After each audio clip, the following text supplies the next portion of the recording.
Ya les había comentado en la tutoría de repaso del miércoles que íbamos a trabajar ahora principalmente con la parte de cuantificadores. Así que es lo que nosotros vamos a tocar el día de hoy, la parte de cuantificadores. No sin antes hacer un pequeño repaso de lo que ya antes también habíamos mencionado de predicados y de términos. Solo para recordar un poco, definición de predicados y de términos. Ahí me confirman, por favor, cuando ya les esté apareciendo la pizarra que últimamente estoy ocupando para las tutorías. Debería aparecerles ahí la presentación de tutoría 3. Me hace el favor alguien de confirmarme, ya sea en el chat o con el micrófono, no hay ningún problema. Aparece, licenciado. Bueno, muchas gracias. Bien, aquí yo estoy compartiendo ahorita lo que vamos a ver en la tutoría a partir de un iPad. En el iPad no puedo ver yo si alguien está levantando la mano para participar o hacer alguna pregunta. Así que en su momento yo voy a ir explicando, voy a abrir espacio de preguntas y ahí, sin necesidad de que yo le dé la palabra, si alguien quiere opinar, pregunta u opina, no hay ningún problema, lo digo y lo aclaro porque, insisto, no puedo ver yo ahorita si alguien está levantando la mano para poder opinar o si no, escriben en el chat, ¿verdad? Escriben ahí en el chat cualquier duda o pregunta que vaya surgiendo. Bueno, vamos a la tutoría número 3 y en esta parte de la tutoría 3 nos vamos a concentrar específicamente en trabajar con predicados y cuantificadores y además con propiedades de cuantificadores.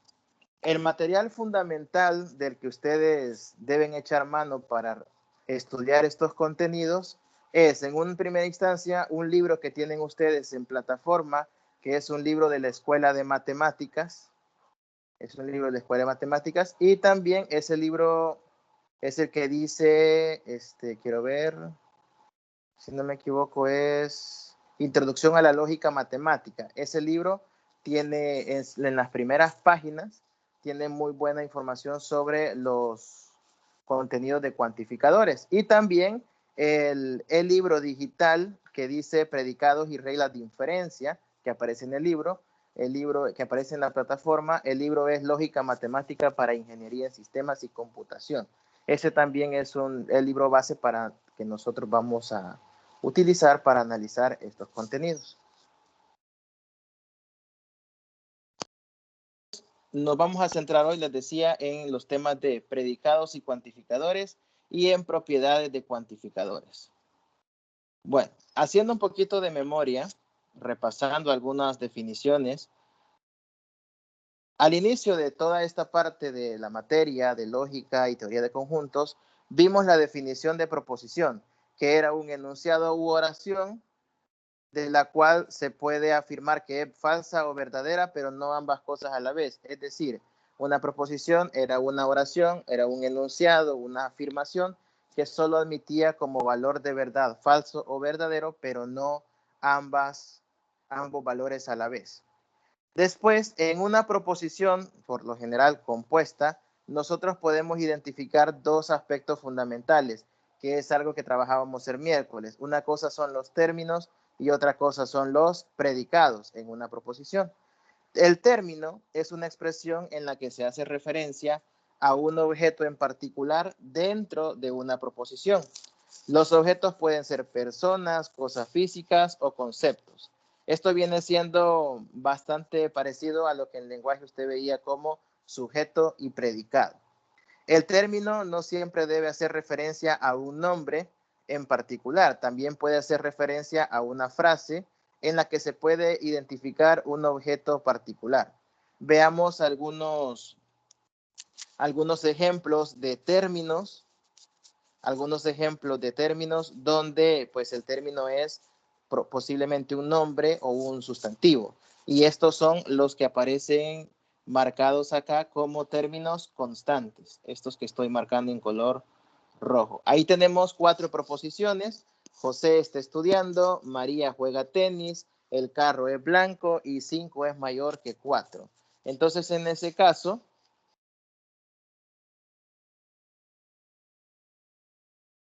En ese caso, nosotros vamos a identificar los términos como todo aquello de quien se habla en una proposición. En este caso, en la primera, José está estudiando, estamos haciendo referencia a José. José es nuestro término. En el segundo, María juega tenis, hacemos referencia o hablamos de María, por lo tanto, María es nuestro término. En el tercero, hablamos de que el carro es blanco, entonces el carro es el término. Y en la cuarta oración decimos que 5 es mayor que 4. En el caso de la cuarta oración, estamos hablando de dos términos, 5, el número 5 y el número 4. Estamos hablando de ellos. Y luego en la parte inferior tenemos otros ejemplos de términos donde en estos 4 que están aquí abajo hablamos de término variable. ¿Por qué? Término constante es cuando nosotros tenemos claro particularmente de quién estamos hablando, de José, de María, del carro, de 5 y de 4. Mientras que lo de término variable es cuando nosotros sabemos de quién estamos hablando, logramos identificar el término, pero no tenemos uno en particular. Por ejemplo, en la primera oración, el goleador de la Liga Española en el año 2010. Sabemos que hablamos de un goleador, pero no específicamente de quién. ¿Quién es el término? El goleador, pero ¿sabemos específicamente quién es? No. En la segunda proposición, el país con el mayor número de habitantes. Bueno, ahí le pusieron del número, pero para que tenga sentido, aquí le podemos poner del mundo. El país con el mayor número de habitantes del mundo. Entonces, ¿de quién hablamos? Del país, pero como no nos dice particularmente quién es, entonces sabemos quién es el término, pero no un término muy, pero muy particular. Por eso se le llama término variable. Sabemos de qué estamos hablando, sabemos identificar el término, pero es un término que a su vez es desconocido. En el tercero dice la capital de Corea del Norte. Sabemos que estamos hablando de la capital de Corea del Norte, pero no especificamos quién es esa capital. Y en el cuarto, el actual primer ministro de Inglaterra. Sabemos que hablamos del actual primer ministro, pero no colocamos puntualmente el nombre. Es decir, en estos 4 casos estamos hablando de términos, sabemos de qué hablamos, quién es el término, pero no especificamos con un nombre o un sustantivo quién es ese término. Entonces, en ese caso se conocen como términos variables. Ahora veamos los predicados. El predicado es todo aquello que nombra a una propiedad del término. Es lo que se dice en pocas palabras de los términos. En una descripción más general, un predicado es una afirmación que expresa una propiedad de objeto o una relación entre objetos. Es decir, es algo que decimos nosotros de un término, de un objeto, de un nombre, o si tenemos varios términos, varios objetos, varios nombres, es algo que me permite relacionarlos unos con otros. Estas afirmaciones se hacen verdaderas o falsas cuando se reemplazan las variables, objetos o términos por valores específicos. Bueno, veamos un par de ejemplos. En la frase que tenemos aquí arriba, José es ingeniero eléctrico. En esa frase de José es ingeniero eléctrico, el término es José, porque es de quien estamos hablando. ¿Qué es lo que decimos de José? Que es ingeniero eléctrico. Entonces, el predicado es lo que se dice del término, que es ingeniero eléctrico. Todo lo que se dice del término. Veamos algunas otras proposiciones.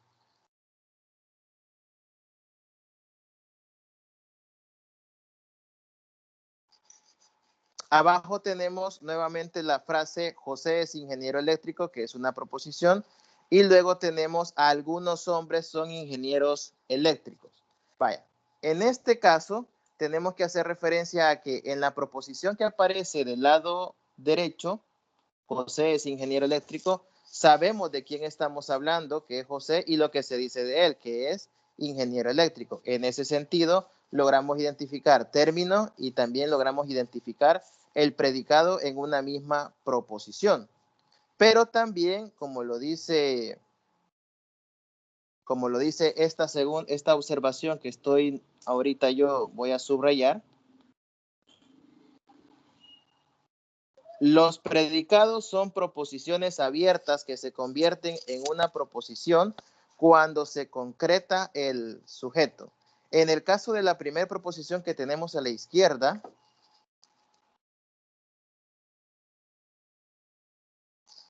decimos, algunos hombres son ingenieros eléctricos. ¿Quién es el sujeto? Bueno, ¿quién es el término y quién es el predicado? El predicado sigue siendo el hecho de que sean ingenieros. ¿Y quiénes serían los términos? Pues serían lo de la frase de algunos hombres, solo que en ese caso no especificamos quiénes son. Así que ahí tenemos otras dos formas en las que nosotros podemos identificar quiénes son los términos y quién es el predicado. Otra observación es que en un predicado el sujeto puede en algunos casos ser también un grupo. Variable. Por variable vamos a entender en una forma lógica todo aquello que indica la forma indeterminada de los miembros de una clase y puede ser sustituido por cualquiera de ellos. La variable sigue teniendo en lógica proposicional el mismo sentido, la misma definición que usted le da en álgebra. Las variables proposicionales siguen siendo algo indefinido y normalmente las variables están relacionadas con los términos. Cuando nosotros tenemos términos como en los ejemplos anteriores de la página pasada, donde sabemos a qué nos referimos, pero no sabemos un nombre particular de los términos o un valor particular de los términos, entonces ahí es donde nosotros a los términos les asociamos una variable, usualmente X, Y o Z. Entonces, los términos muchas veces van a ser representados por letras que van a ser variables y esas letras en ciertos momentos van a tomar valores. Solo que en este caso, en lógica, los valores que toman las variables no necesariamente van a ser valores numéricos. Por ejemplo, si yo hablo de que X es las capitales del mundo, entonces X, los valores que puede tomar son todos los posibles nombres de las capitales del mundo. Si yo digo que X son los hombres mayores de 30 años, entonces X puede tomar como valor cualquier nombre de un hombre que tenga más de 30 años. Y así sucesivamente. Yo le asigno un nombre, una variable a algo o algún término que yo quiero especificar y luego los valores que pueden tomar son todos aquellos nombres o valores numéricos en un momento dado también que puede tomar ese término. A lo que voy es que en lógica proposicional una variable no siempre va a tomar como valores específicamente un dato numérico. Puede ser también una palabra, puede ser una frase. Todo dependerá de a qué se refiera la variable X.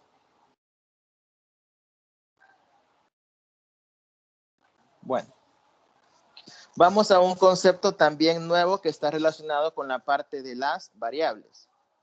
Habíamos visto en la tutoría de repaso, del día miércoles, que una vez definidos y entendido que era un término y que era un predicado, esos los podíamos representar de una forma con lenguaje simbólico proposicional, donde le poníamos un nombre al predicado que podía ser una letra mayúscula en lo general y una letra minúscula, y a los términos le asignábamos nosotros por lo general una letra minúscula.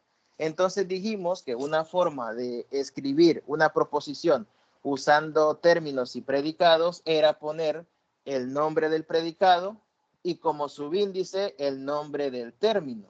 En este caso, bien podríamos colocar nosotros, si el predicado es una P mayúscula, podríamos escribir P mayúscula y como subíndice el término que podría ser X. Y la otra alternativa es como aparece aquí en pantalla, P entre paréntesis X. Esas son dos formas diferentes de escribir simbólicamente un predicado asociado a un término.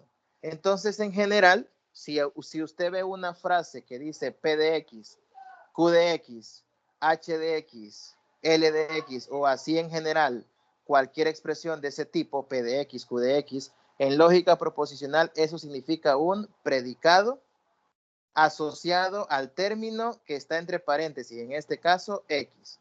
Pues en los predicados asociados a un término existe lo que conoceremos como dominio o universo del predicado. Este dominio o universo del predicado es simplemente el conjunto de todas aquellas constantes o todos aquellos valores, entre comillas, que puede tomar el término X. Son todos los valores o nombres que pueden asociarse o que puede tomar el término X, los cuales hacen que toda esa expresión del P de X se transforme en una proposición. Recordemos que una proposición es algo que nosotros podemos decir que es verdadero y falso. Cuando yo tengo una oración, por ejemplo, y digo, qué sé yo, el goleador de esta temporada en el fútbol español, solo así, pues eso no es una proposición, porque como no estoy refiriendo, sé que me refiero al goleador, pero como no sé quién es ni de quién me están hablando específicamente, no puedo decir si ese enunciado es verdadero o falso. Pero cuando en vez de hablar de el goleador, yo le pongo un nombre en específico, por ejemplo, Juan Pérez. Juan Pérez es el máximo goleador de la Liga Española. Ya cuando yo les pongo nombre en particular, ahí sí ya puedo decir si es verdadero o falso. Entonces ahí se convierte en una proposición. Eso es lo que quiere decir esta parte. Que el dominio del predicado o el universo del predicado, si bien es cierto, son todos los posibles valores o nombres que pueden dársele al término X, esos valores o esos nombres, al darle uno en particular al término X, esos terminan transformando el enunciado u oración en una proposición, ya que ya tendría sentido esa oración y ya podríamos decir nosotros si es verdadera o falsa. Por ejemplo, todas las asignaturas del área inicial de los planes de estudio de la UES son obligatorias. En esa oración, el universo es todas las asignaturas de los planes de estudio de las carreras de la UES, porque estamos hablando de eso. El universo son todos los posibles valores que puede tomar un término. ¿Y quién es el término? El término X lo voy a asignar yo y está en la parte de aquí abajo. Tengo que definir quiénes son los términos. Los términos son, ¿de quién estamos hablando? De las asignaturas del área inicial de los planes de estudio de la UES. De ellos estamos hablando, pues esos son nuestros términos. Y como ese es nuestro término, a ese le asociamos o le asignamos de nombre X. Le vamos a colocar X a nuestros términos. Le llamamos X a nuestro término. ¿Qué decimos de nuestros términos? Que todas las materias en cuestión son obligatorias. Eso que sean obligatorias sería nuestro predicado. Esto de acá, que sean obligatorias, esto sería el predicado.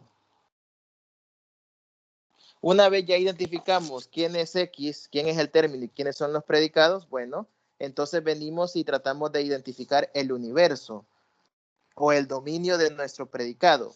Como X, que es el término, es una asignatura del área inicial de los planes de estudio de la UES, ¿quién es el universo? Son todos los posibles valores que puede tomar esa X.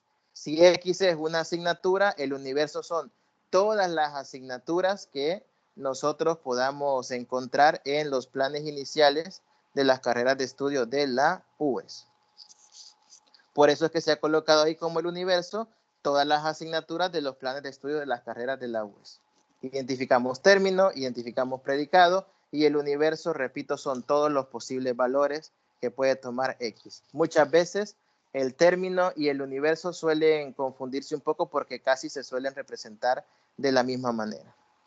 La segunda oración que tenemos es, si A representa lógica y teoría de conjuntos, tenemos lo siguiente. El predicado, en este caso, PDA, lo interpretaríamos como lógica y teoría de conjuntos. Es una asignatura del área inicial de los planes de estudio de la UES. En este segundo caso, lo que estamos haciendo es darle a X un valor en concreto. Es como cuando en álgebra ustedes van a hablar de evaluación de funciones. Cuando usted evalúa funciones, le da a la X un valor particular, lo sustituye en la ecuación y ve que le queda. En este caso es la misma idea. Tiene usted un predicado escrito como P de X, le da a X un valor en particular y luego lo sustituye en la proposición y ve que le queda. La proposición original era todas las asignaturas del área inicial de los planes de estudio de la UES son obligatorias. Lo traducimos como P de X, donde X es una asignatura del área inicial de los planes de estudio y P sería que son obligatorias.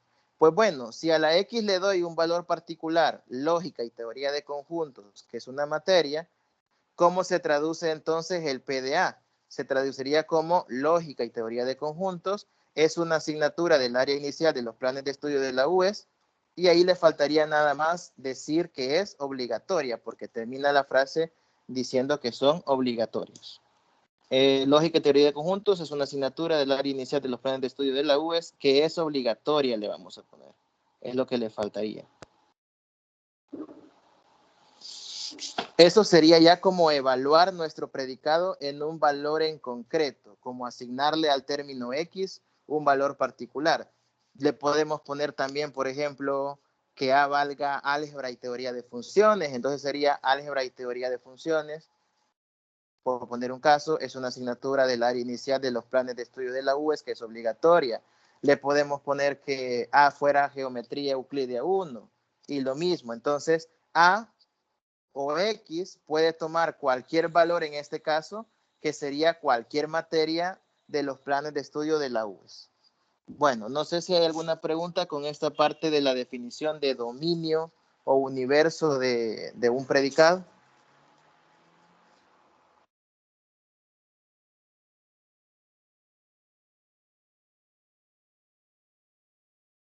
¿Preguntas?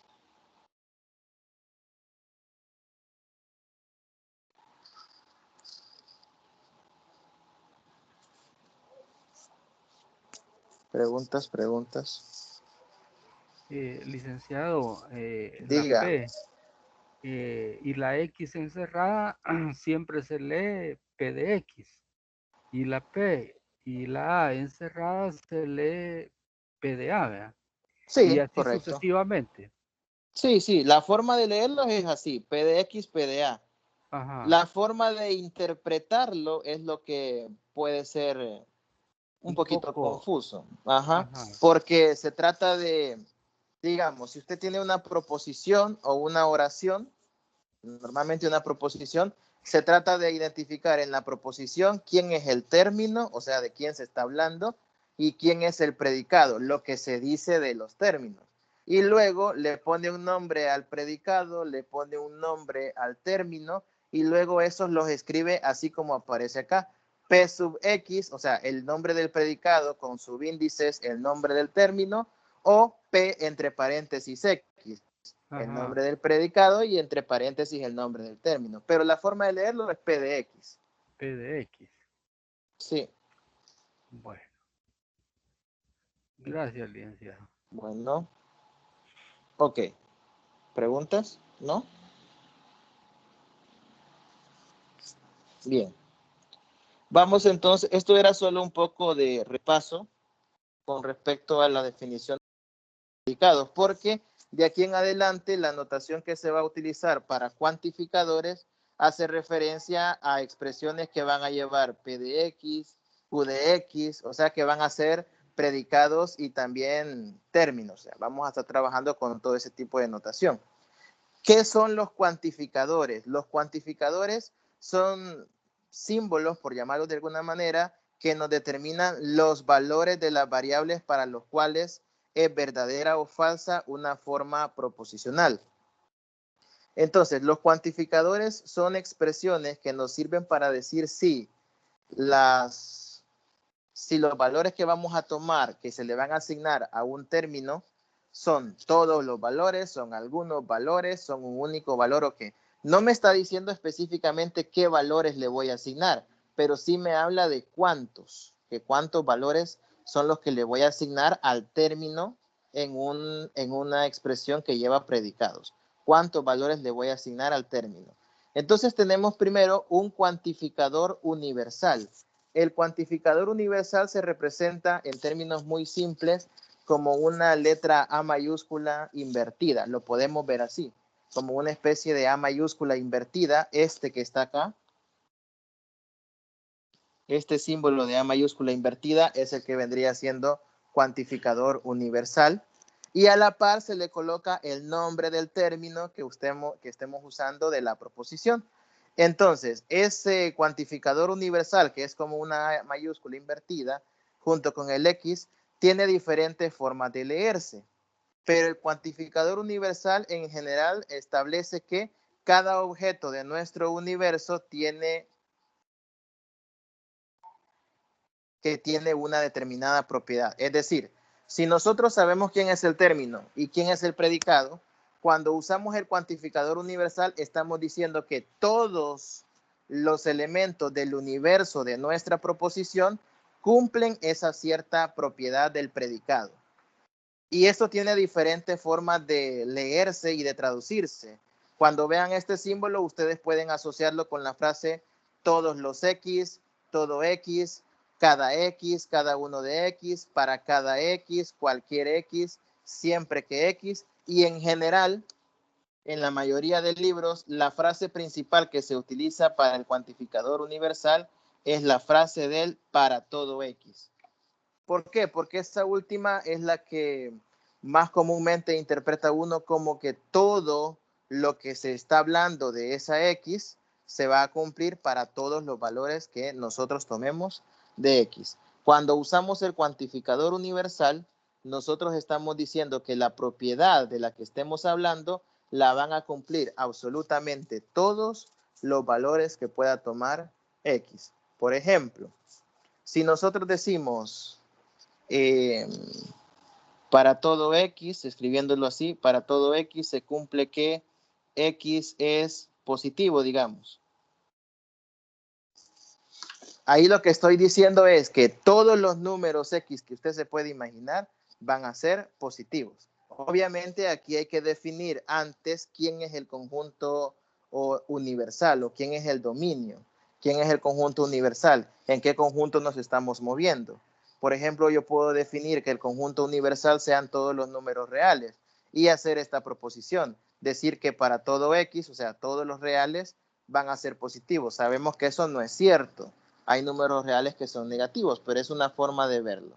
Cada vez que ocupen el cuantificador universal, usted está diciendo que todos los elementos de los que esté hablando van a cumplir en la propiedad o una cierta propiedad a la que haga referencia el predicado. Si nosotros escribimos en general lo siguiente, para todo X, P de X, así, para todo X, P de X. ¿Qué significa eso?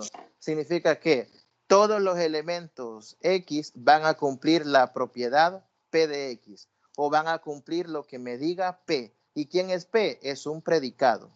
Entonces va a ser un predicado, el predicado va a tener cierto significado, pero esa pequeña simbología lo que me dice es que todos los elementos X van a cumplir lo que diga P de X. Sencillo. Esa es la forma de interpretar el cuantificador universal. De ahí las 6 frases, aparte del para todo, son diferentes maneras de traducir también ese símbolo. Cualquiera de esas frases que quiera usar, la que le dé más sentido a una cierta oración, usted la puede utilizar. Veamos entonces un pequeño ejemplo. Representar la siguiente oración utilizando cuantificador universal. La oración dice, todos los estudiantes aprobarán la asignatura de lógica. ¿Cómo pasamos eso a notación de cuantificadores? Primero, tenemos que identificar quién es el término o quién es la variable, ¿verdad? ¿Quién es el término o la variable? Le vamos a llamar nosotros en este caso variable, pero vienen siendo prácticamente los términos. ¿De quiénes estamos hablando? Pues dice, todos los estudiantes aprobarán la asignatura de lógica. Estamos hablando de estudiantes. No me dicen nombres en particular, pero sí sabemos que son estudiantes. Entonces a esos estudiantes le vamos a asignar una letra, en este caso X, una variable común y corriente. El universo del que estamos hablando son todos los valores que puede tomar X. Si la X se refiere a los estudiantes, en general, ¿quién va a ser el universo? En este caso estamos hablando de los estudiantes de la materia de lógica.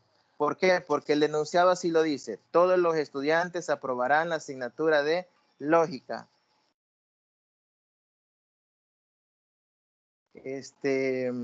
Así que bueno, definimos la variable X, que serían estudiantes. El universo sería específicamente los estudiantes de lógica, porque de ellos estamos hablando, y definimos también quién es el predicado. El predicado es lo que nosotros vamos a simbolizar como P de X. ¿Y quién va a ser en este caso el predicado? Que aprobarán la asignatura. X aprobará la asignatura. El predicado, solo la letra P mayúscula sería que va a aprobar la asignatura, porque lo que estamos diciendo es que los estudiantes aprobarán la asignatura, pero ya cuando lo escribo como P de X significa X, que no sé quién es, aprobará la asignatura. Y esto traducido al lenguaje simbólico sería para todo X, es decir, todos los estudiantes, para todo X, todos los estudiantes que están cursando lógica, y lo ponemos así para todo X que pertenece a U. El U en este caso es como yo voy a simbolizar al universo. Para todos los estudiantes que están cursando lógica, se cumple o se debería de cumplir P de X. O sea, todos los estudiantes que están cursando lógica van a aprobar la asignatura. Estos dos puntitos tienen diferentes representaciones, pueden significar un tal que y leerse como para todo X que pertenece a U, tal que aprobarán la materia, o para todo X que pertenece a U se cumple que y después se traduce el P de X. Esta es una forma de escribirlo, indicando quién es la variable, quién es el universo y qué es lo que se está diciendo de los elementos del universo, en este caso el P. Pero hay otra forma también en la que se puede representar. Usted puede colocar solo para todo X, P de X, como ya habíamos dicho antes, así. Y con eso estaría diciendo, para todos los estudiantes de la materia de lógica, se cumple que aprobarán la materia. Vean cómo no es necesario que usted asigne los nombramientos de una manera estrictamente textual a como aparece en las oraciones. ¿Qué quiero decir con eso? No es necesario que usted a la hora de asignar la variable, ver el universo y ver el predicado, use exactamente las palabras que están en la oración.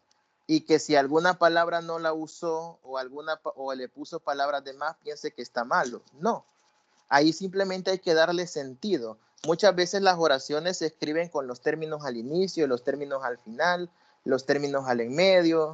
A veces el predicado va al inicio, al final o en medio, en fin. Son diferentes maneras, eso dependerá mucho de la oración que le estén dando. El punto es identificar siempre de quién se está hablando, que van a ser nuestros términos, y a eso le vamos a asignar una variable X. ¿Qué es lo que se está diciendo de esos términos o variables? En este caso, que aprobarán la asignatura, ese sería el predicado.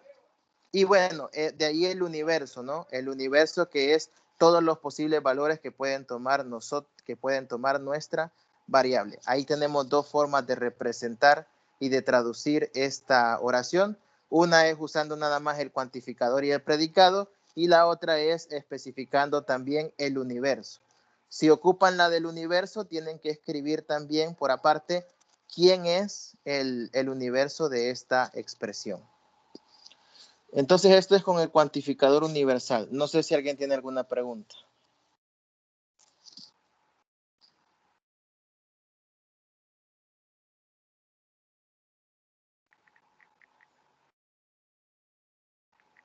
Licenciado, Diga.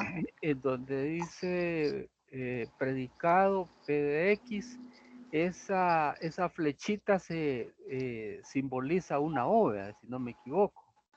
No. Aquí lo que estoy diciendo quise, pero gracias por la pregunta, porque puede dar una idea errónea.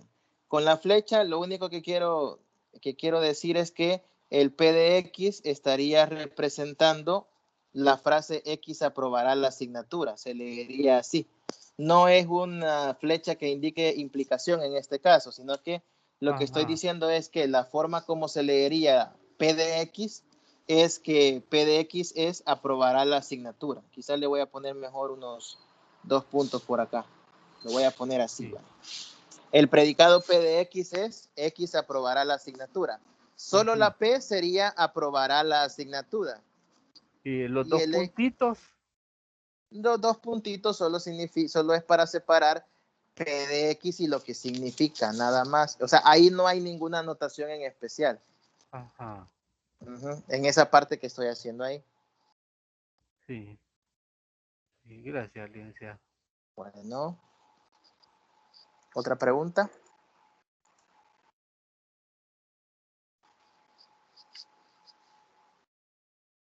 Solo una Bueno, consulta, licenciado. diga. Estaba revisando aquí en los materiales Ajá. compañeros y Brian, antes que empezara la asignatura. Dele. Y fíjese de que aquí tengo que para todo, para el símbolo del cuantificador universal, también existe la traducción ningún y ni un. No, pero esa es para la negación. Cuando yo quiero negar algo, en el Cuando caso. usted quiere, cuando usted quiere negar un cuantificador.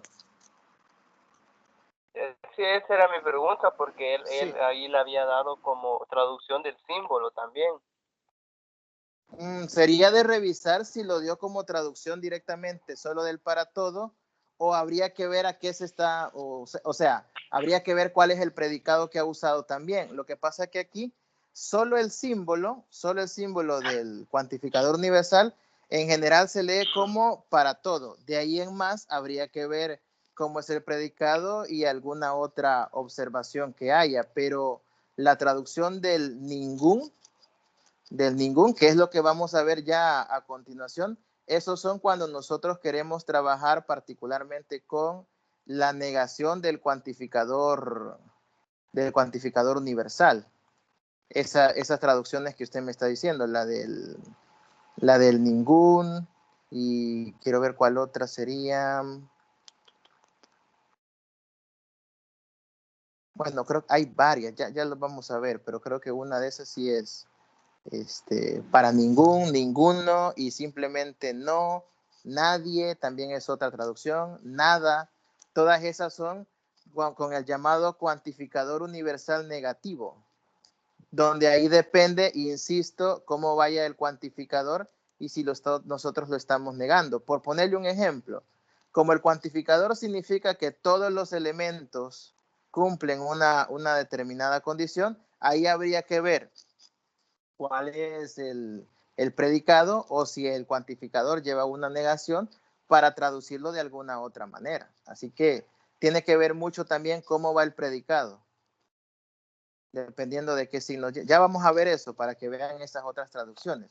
Pero es que por eso aclaro, existen dos cuantificadores. Bueno, no es que existan dos, pero hay dos variantes. Está el llamado cuantificador universal positivo y está el llamado también cuantificador universal negativo. El positivo es el que acabamos de mencionar nosotros. Y el negativo, pues, es el que tiene otras frases que son las que usted está mencionando. Ya lo vamos a ver para que salgamos de esa duda. Ahorita vamos con eso. Aquí está. El cuantificador universal negativo. El cuantificador universal negativo es aquel que, como el compañero lo ha dicho, se traduce al lenguaje tradicional como ningún es. Y ahí ven que hay unos signos de puntuación, ¿no? Que están separando la notación. Esa traducción del ningún es lo que significa es que el cuantificador universal tradicional o positivo, si lo quieren llamar, lo que me dice es que todos los elementos van a cumplir una cierta proposición. Pero el cuantificador universal negativo lo que me dice es que ningún elemento va a cumplir una cierta proposición. Y hay varias formas de traducirlo, que son los que están aquí al lado de la derecha. Para ningún X, ninguno, no, nadie o nada. Esas son diferentes formas o palabras que uno le puede anteceder a la expresión para darle sentido. Entonces, esto es el cuantificador universal negativo, es cuando se hace referencia a que ningún elemento va a cumplir alguna determinada propiedad a la que se hace referencia con el predicado. Por ejemplo, si nosotros decimos ningún número primo es divisible por 9, ¿De quién estamos hablando? Pues estamos hablando de números, ¿ya? Estamos hablando de números y ese va a ser el universo U. En general, todos los números que nosotros nos podamos imaginar. La variable X también va a ser referencia a números. Y aquí tenemos dos predicados. Por un lado, estamos hablando de que los números van a ser primos y por el otro lado que es divisible por 9. Entonces colocamos un predicado como P de X, que el número es primo, el otro predicado como H de X, que se traduciría como que es divisible por 9. Son entonces dos predicados. ¿Y cuál es la forma de hacer la traducción de este cuantificador? Decir que para todo X que pertenece a U, es decir, todos los elementos que pertenecen a U van a cumplir una implicación. En este caso, la implicación es P de X implica la negación de H de X. Esa sería como la forma simbólica de hacer la traducción cuando hablamos de un cuantificador universal, en este caso, negativo con dos, que quede claro, con dos predicados. Ahora bien, al verlo de esta manera, uno se pregunta, ¿y cómo es que llegaron a esta interpretación lógica simbólica de que queda de esta manera, ¿no? Da cierto, como les dijera, da cierta confusión de dónde es que han sacado la implicación si en la frase, pues, no aparece nada. Eso es por lo siguiente. El ejercicio me está diciendo que ningún número, o sea, no hay ningún número que sea primo y que a la vez sea divisible por 9. No hay ningún número que sea primo y que a la vez sea divisible por 9. Si yo digo que P de X es que sea primo y que H de X es que sea divisible por 9, ¿cuál es la traducción que usted le hace más natural dejando de lado la frase ningún? ¿Cuál es la traducción más natural que le hace usted a eso de que le digan que un número es primo y además es divisible por 9? ¿Qué traducción es la más natural que usted le haría a eso? Si le dijeran un número primo, si un número es primo es divisible por 9, ¿cómo traduciría eso? Si un número es primo es divisible por 9. Impar, no. No, traducido al lenguaje proposicional, para que se entienda un poco por qué la representación simbólica es esto. Si un número es primo, entonces es divisible por 9.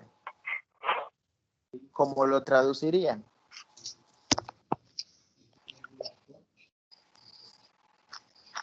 Si lo viéramos en lógica proposicional, dejando de lado, insisto, la palabra ningún, si yo le pongo, si un número es primo, entonces es divisible por 9, usted diría esto.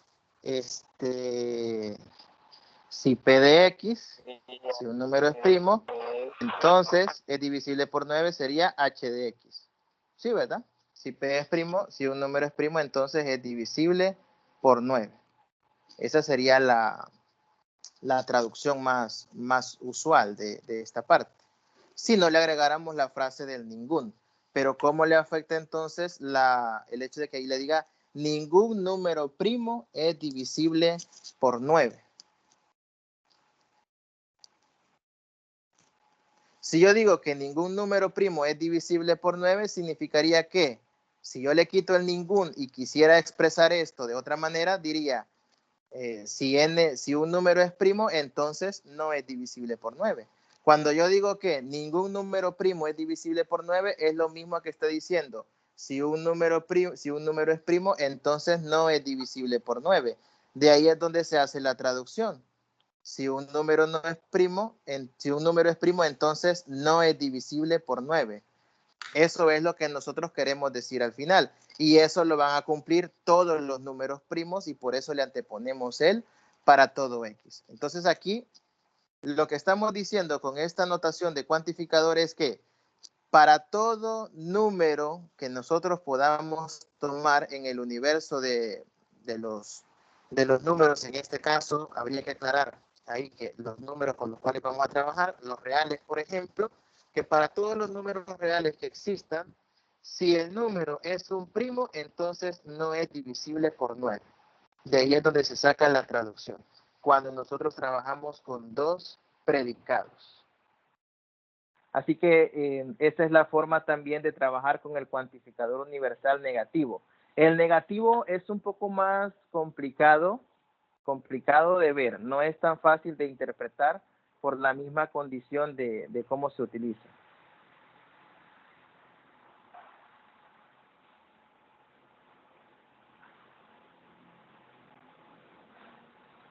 Si nosotros tuviéramos solamente un predicado, por ejemplo, el cuantificador negativo usualmente se coloca así, para todo X, y entre paréntesis, si quieren, le pondrían negación de P de X, así. Esta sería una forma de ver también el cuantificador negativo, es decir, la traducción en términos muy sencillos de un cuantificador negativo es el cuantificador universal normal, pero el predicado va negado. Eso sería la interpretación más sencilla de un cuantificador universal negativo. El para todo se coloca normal, pero el predicado va negado. Con eso estamos diciendo que todos los números no van a cumplir lo que dice el predicado, porque lo estoy negando. Y eso se traduciría como ningún número cumple el predicado. Así que esta última creo que es una forma más fácil de interpretar lo que significa el cuantificador negativo, pero eso es, repito, cuando solamente tenemos un predicado. Cuando solamente tenemos un predicado, pues nosotros lo podemos ver así. Y si tenemos dos predicados, bueno, lo podríamos ver de la siguiente manera. Para todo X se cumple la negación de los dos predicados, P de X y Q de X, por poner un caso. Vean cómo se van uniendo todas las cositas que nosotros ya hemos revisado y que ustedes ya han leído. Si yo quiero trabajar con un cuantificador universal negativo, dejan el cuantificador normal, el universal normal, pero niegan el predicado. Al negar el predicado, si yo tengo más de un predicado y los tengo unidos mediante un i, las leyes de De Morgan me dicen que niego el primer predicado, negamos el segundo predicado y el i se transforma en un o. Sí, ¿verdad? Diga. Y nos podría regalar la simbología del cuantificador existencial negativo. Ya vamos a llegar a eso, tranquilos, si no lo hemos visto. Va. Ya vamos a llegar a eso. Ahorita vamos con el universal, ya vamos a llegar al existencial, tranquilos. Entonces, al estar trabajando con este cuantificador universal aplicado a varios predicados, tendríamos para todo X la negación de P o negación de Q. Y luego, si usted recuerda las fórmulas de implicación, de las leyes de implicación que tenían, ¿cómo se puede traducir una negación de P o negación de Q? En este caso son predicados, pero podemos hacer la analogía con respecto a la parte de las leyes de equivalencia. ¿Cómo podría ser una traducción acá? Pues un O aplicado a dos negaciones, al pasarlo a una implicación, lo puede usted colocar como la negación de P o la negación de Q, sería P de X implica negación de Q de X. Esta es una de las leyes de equivalencia que había para la implicación. De ahí es donde usted puede también ver la analogía entre este proceso y la representación que tiene el cuantificador universal negativo, para que uno le haya un poquito más de lógica. ¿Sí?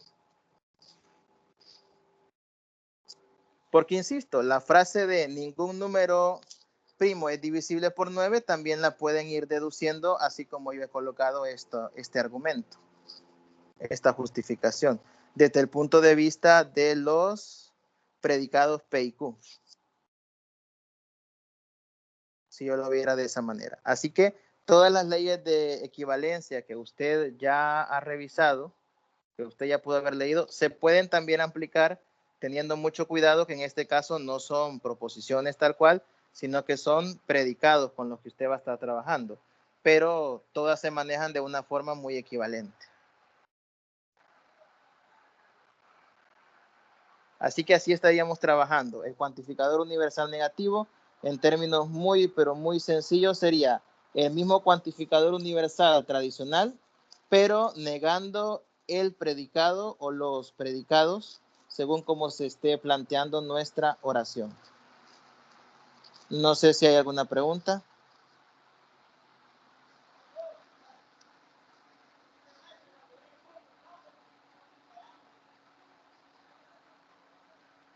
No sé, el compañero que preguntó si más o menos se entendió ahí lo del cuantificador universal negativo.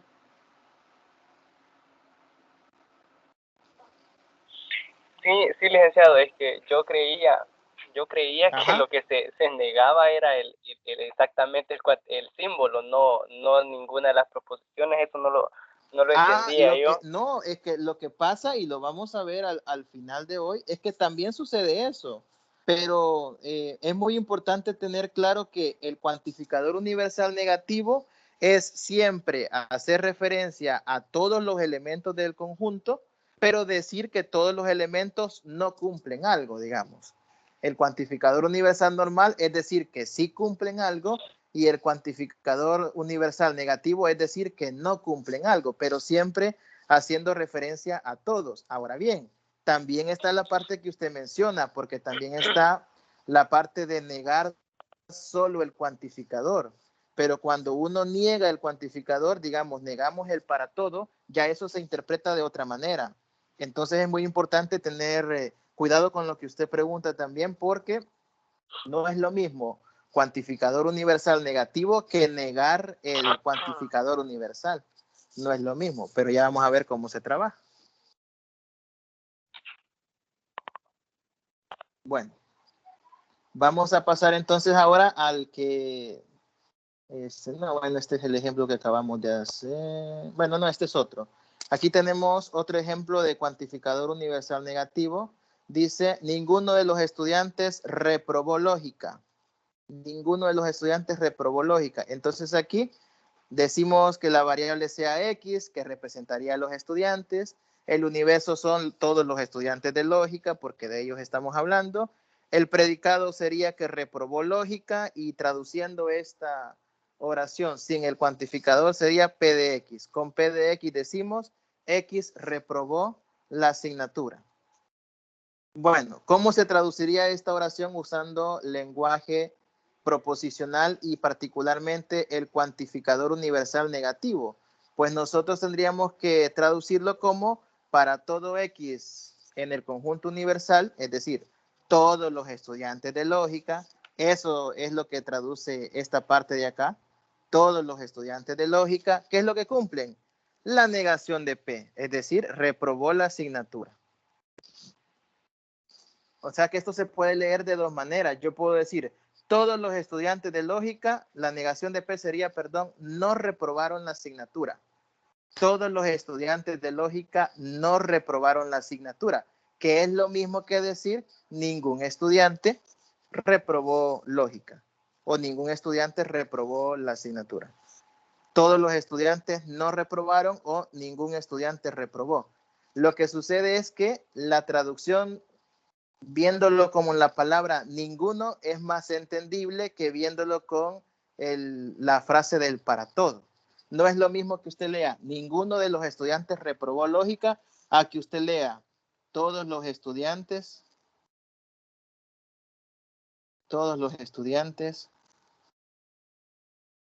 no reprobaron lógica, que es básicamente lo que estoy diciendo acá. Esta es otra forma de traducir esta última oración. Todos los estudiantes, ¿qué pasa? La negación de P. Si P era reprobaron, la negación es que no reprobaron. Todos los estudiantes no reprobaron. También podríamos decir, todos los estudiantes, si no reprobaron, ¿qué pasó? Entonces aprobaron. Todos los estudiantes aprobaron. Todos los estudiantes no reprobaron. Ningún estudiante reprobó.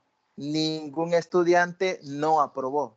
Hay diferentes maneras de hacer la traducción, si usted lo nota, pero eso depende de si usted lo quiere ver con un cuantificador universal traducido positivamente o negativamente. Así que ahí estamos. Conclusión, cuantificador universal negativo es dejar el mismo para todo, pero negar negar el predicado. Esa sería como la conclusión de esta parte, negar nada más el predicado. Ahora vamos con el existencial que estaba preguntando Manuel. El existencial es cuando nosotros queremos hacer referencia a que una propiedad la cumple por lo menos un elemento. Ya no estamos diciendo que la propiedad la cumplen todos los elementos, sino que estamos diciendo que la propiedad la cumple por lo menos un elemento, al menos un elemento. Entonces, no es que exactamente uno lo va a cumplir, sino que lo cumplen por lo menos uno o al menos uno. Algunas veces al existencial también le dicen cuantificador particular, algunos lo llaman de esa manera. No es tan común, pero en algunos casos sucede. Entonces aquí dice, este cuantificador establece que ciertos objetos de nuestro universo tienen determinada propiedad. Dice ciertos en plural, porque como se hace referencia a que al menos uno o por lo menos un objeto lo cumple, estamos diciendo que lo puede cumplir un objeto o más, pero por lo menos uno. El cuantificador existencial se expresa como existe por lo menos un, hay por lo menos uno o cualquier sinónimo de esas expresiones, al menos uno y cosas por el estilo. Por ejemplo, si se quiere representar la expresión existe al menos un mexicano que escribe poemas y es político. Eso lo podemos representar en forma de predicados de la siguiente manera. Existe X, esto sería el cuantificador existencial. Note cómo algunos textos de donde se ha tomado, por ejemplo, este ejemplo, ponen el X como subíndice, pero también usted lo puede poner a la par, no hay ningún problema. Existe un X o existe al menos un X, existe por lo menos un X, eso tiene diferentes traducciones. Existe al menos un X, tal que es mexicano y además escribe poemas y es político. Entonces, ¿cómo lo traducimos? Existe al menos un mexicano que escribe poemas y es político, lo traducimos como un condicional. Existe X, tal que al ser mexicano, que es lo primero que está aquí en los predicados, entonces escribe poemas y es político. Usamos conectivos lógicos y usamos notación de predicados. Para entenderlo quizás un poco mejor en lenguaje simbólico, usted puede asociarle a cada predicado una letra y hacer la traducción. Por ejemplo, podemos decir nosotros, bueno, ¿cuáles serían los predicados? Un predicado es que sea mexicano, le vamos a llamar P. Otro predicado es que escribe poemas, le vamos a llamar Q, y que es político, le vamos a llamar R. Entonces esta frase bien la podríamos escribir como existe un X, tal que si es mexicano ese X, entonces escribe poemas y es político. Y ahí tendríamos una forma de representarlo ya más simbólicamente. ¿Por qué se le coloca una X entre paréntesis a cada uno de los predicados? Para hacer referencia que todas esas características están mencionándose respecto a la variable X, porque estamos hablando de que es mexicano, que escribe poemas y que es político, todo eso es referente a la variable X. Por eso se le colocan P de X, Q de X y R de X. Esto sería en notación proposicional, ya de predicados. Otro ejemplo, algunos estudiantes son deportistas. Algunos estudiantes son deportistas. La palabra algunos también es una traducción equivalente para el cuantificador existencial.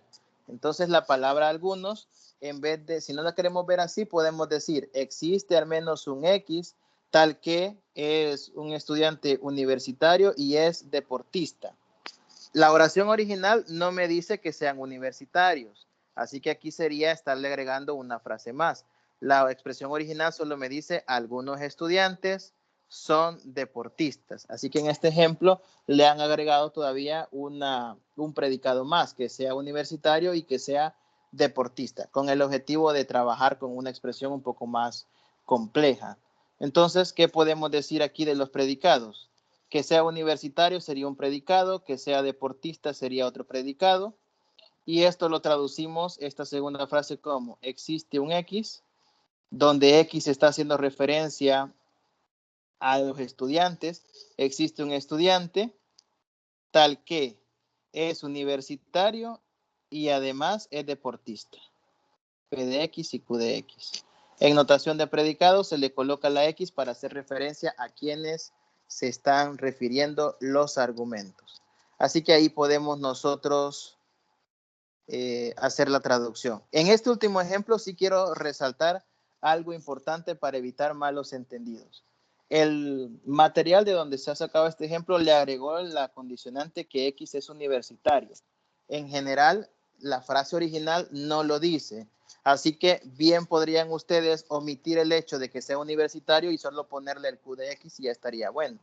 O en vez de que sea universitario, ponerle otra cosa, que sea estudiante de educación básica, de educación media, o que ya sea una persona que yo no esté estudiando, ¿verdad? Bueno, entonces eso es lo que significa el existencial. El existencial es que por lo menos uno, al menos uno, cumplan una determinada condición. Existe al menos uno que cumple una determinada condición o existe al menos uno que no cumple, que al menos uno, alguno que cumplan una determinada condición o que no la cumplan también, dependerá de cómo tengan el predicado. En este caso no hay una identificación tan marcada con el cuantificador existencial negativo, porque al igual que en el universal, el existencial negativo sería negar el predicado. Pero si yo niego el predicado, no me cambia mucho la traducción, porque aquí diríamos, existe al menos un X que cumple una determinada propiedad. Negar el predicado sería, existe al menos un X que no cumple la propiedad. En términos de traducción, no hay un cambio sustancial como para poder hacer una gran referencia como lo había en el cuantificador universal, por el hecho que aquí no nos estamos refiriendo más que a por lo menos un elemento. ¿Alguna pregunta? Manuel, que estaba haciendo la referencia a este cuantificador. No sé si tiene alguna pregunta.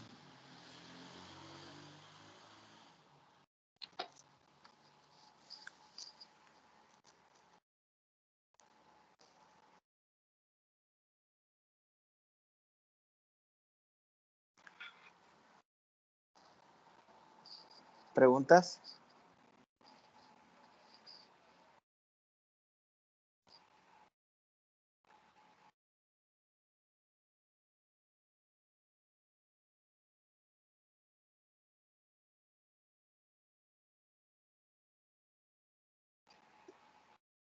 Manuel.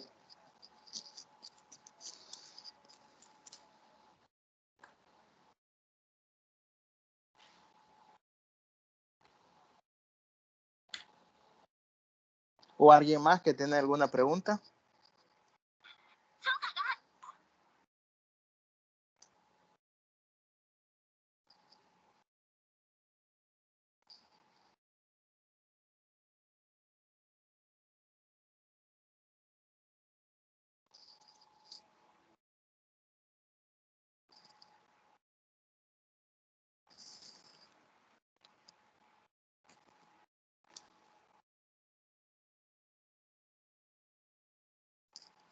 Hola chicos, ¿no hay preguntas?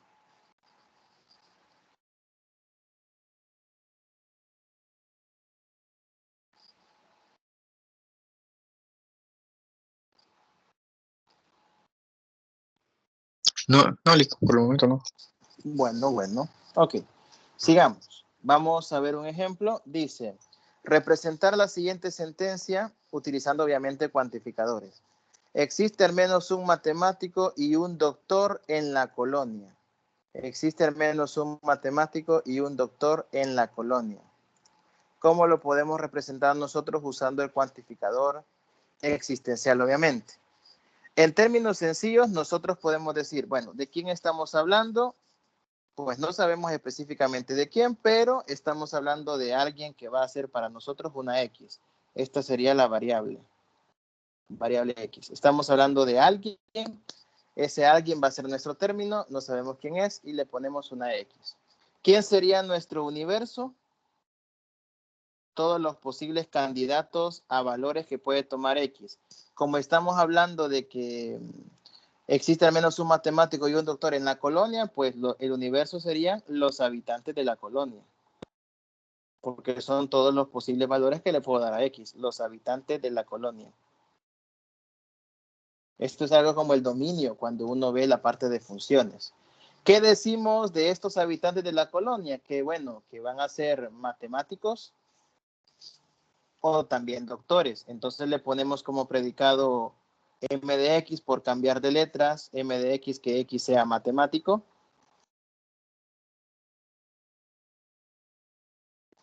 Y d de x, digamos, por hacer la referencia, que x sea doctor. X es doctor.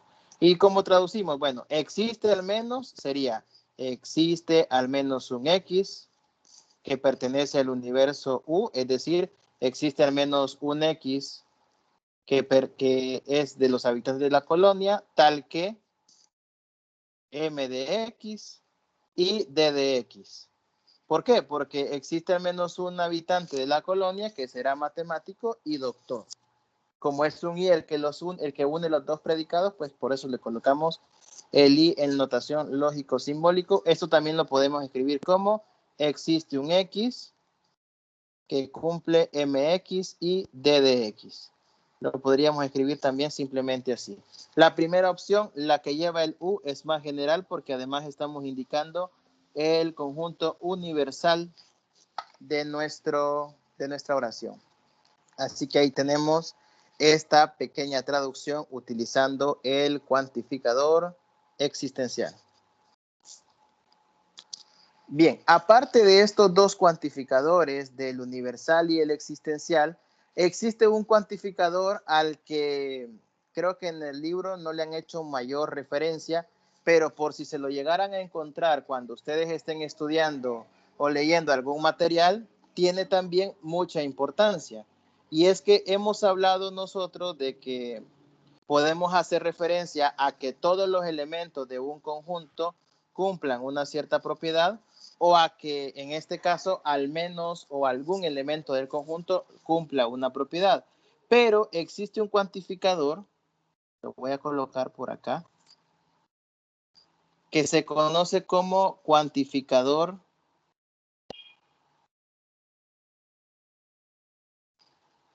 de existencia única.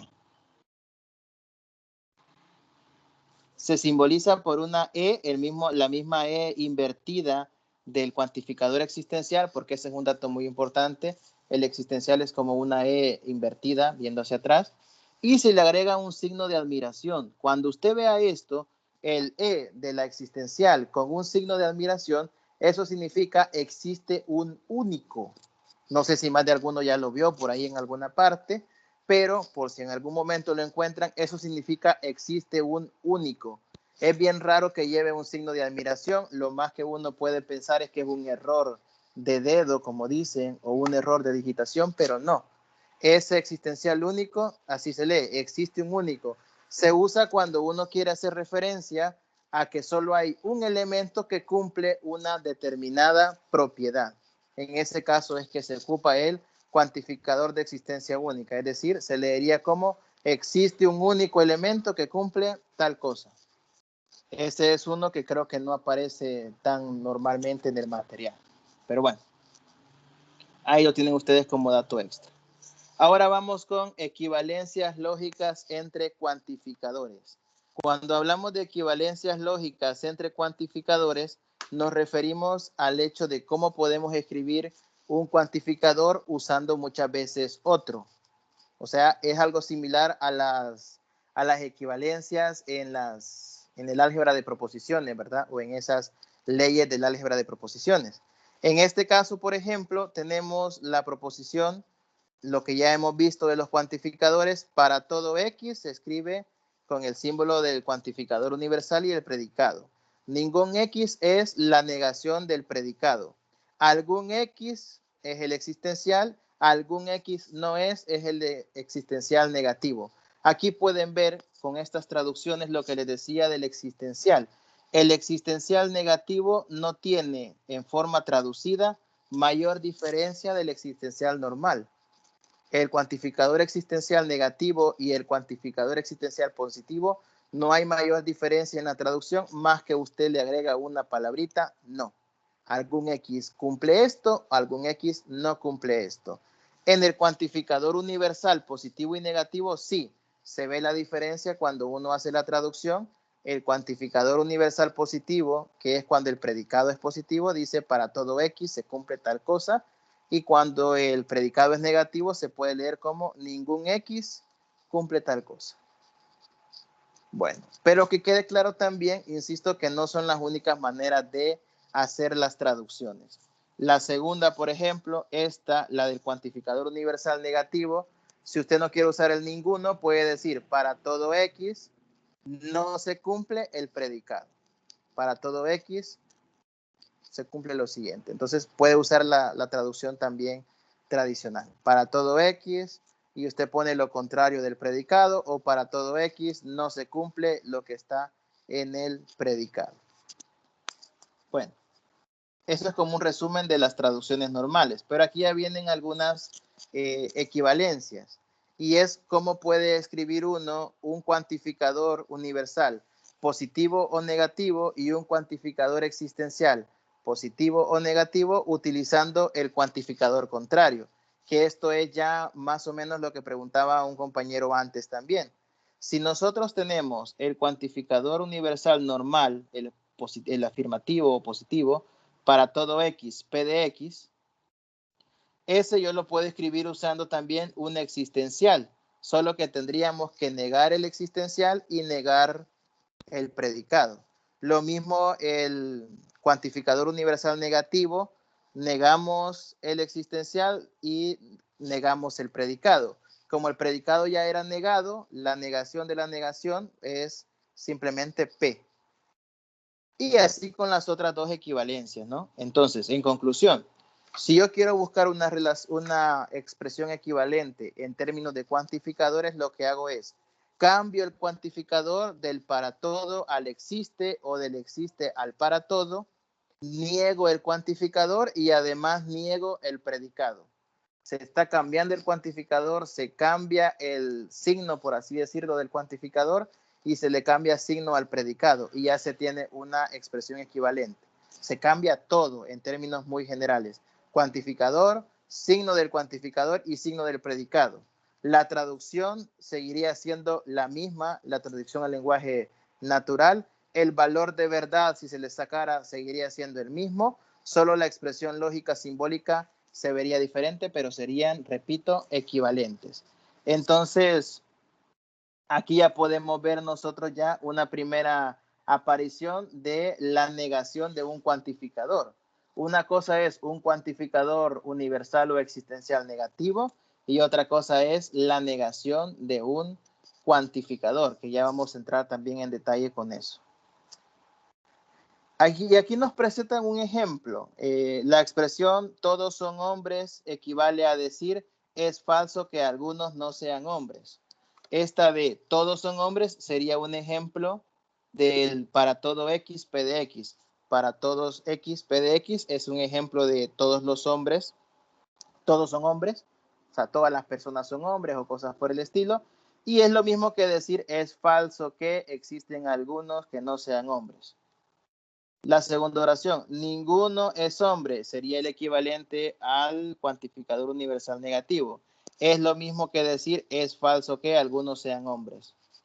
La oración, algunos son hombres, que sería el existencial positivo, es lo mismo que decir es falso que ninguno sea hombre. Y así también la última oración, algunos no son hombres, es equivalente a decir es falso que todos sean hombres.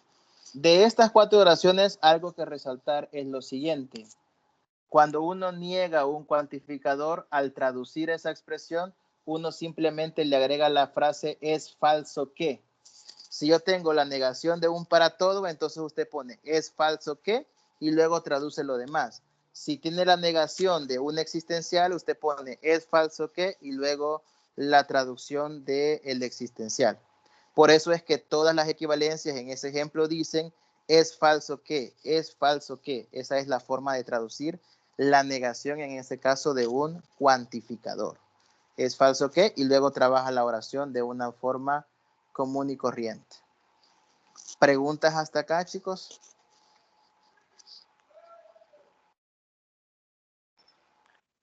licenciado tal vez pudieran poner la diapositiva del cuantificador de existencia única, porque no, como que ok. se me quedó en... Ahí está, no sé si ya le está saliendo. Es como con un... Ya la puse, usted me confirma si le sale o no. Simplemente es en una esquinita la puse en color morado. Sí, sí, ya es. Es la misma E del existencial con un signo de admiración a la par. Ah, va. Uh-huh.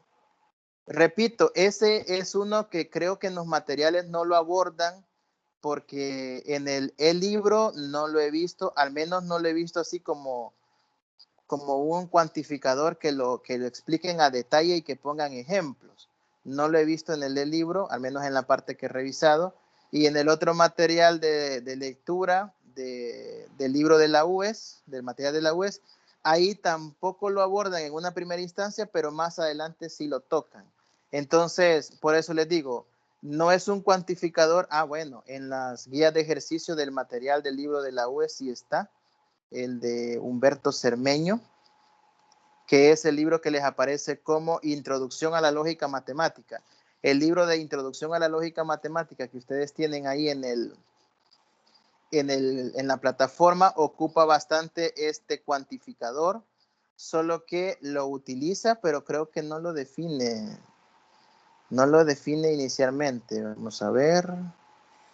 Bueno, no he revisado bien si lo define en algún punto o no, pero por ahí les aparece en ese libro que les digo que se llama Introducción a la Lógica Matemática, en la guía de ejercicios, ahí aparece.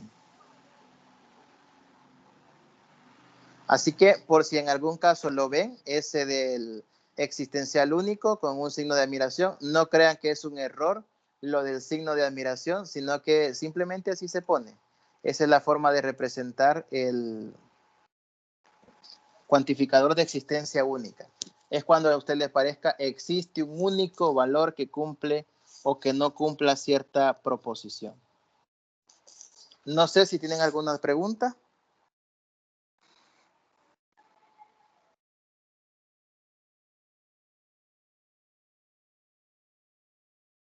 Preguntas.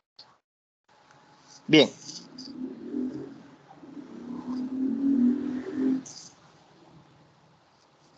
Vamos aquí a ver otras equivalencias entre cuantificadores y predicados.